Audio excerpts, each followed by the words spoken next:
So hello dear student, কেমন আছো? I hope প্রত্যেকে শুধু ভালো নয় ভীষণ ভালো আছো। স্ক্রিনের ওপর একটা প্রশ্ন দেখা যাচ্ছে, তাই না? এই প্রশ্নটা কি বলা হয়েছে দেখো, under root of cosec square A minus 1 equal to cos A into cosec A, এটা আমাকে দেখাতে হবে।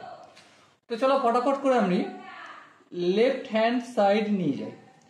লেফট হ্যান্ড সাইডে কি আছে? Under root of cosec square A minus 1। এই কোশ্চেনটা ডিসকাস করার আগে আমি একটা ফর্মুলা এখানে লিখছি, সেটা কি? Cosec square theta minus cot square theta equal to 1। হ্যাঁ, ঠিক আছে। এটা কি আমি ঘুরিয়ে এভাবেও লিখতে পারি? কোসেকে স্কোয়ার থিটা, 1টা অপোজিট দিকে আনবো, মাইনাস 1 করবো, আর কট স্কোয়ার থিটাটাও মাইনাস আছে অপোজিট দিকে নিয়ে যাবো, প্লাস কট স্কোয়ার থিটা হবে। এবার দেখো একটা জিনিস ধ্যান দিয়ে, এই কোসেকে স্কোয়ার থিটা মাইনাস 1 আছে, এই কট স্কোয়ার থিটাটা যদি তুলতে হয় আমাকে রুট করতে হবে। হ্যাঁ, এই রুট করলাম, আর এখানে এই কট থিটা হয়ে গেল।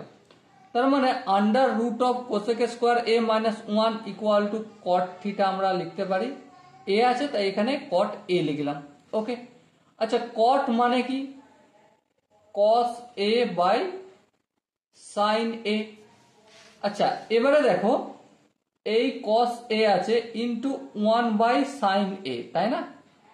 তার মানে কস এ ইন্টু 1 বাই সাইন মানে কসেক এ, আর এটাই আমাদের রাইট হ্যান্ড সাইডে প্রমাণ করতে বলা হয়েছিল। ওকে, আই হোপ প্রত্যেকে এই কোশ্চেনের কনসেপ্টটা বুঝতে পেরেছো।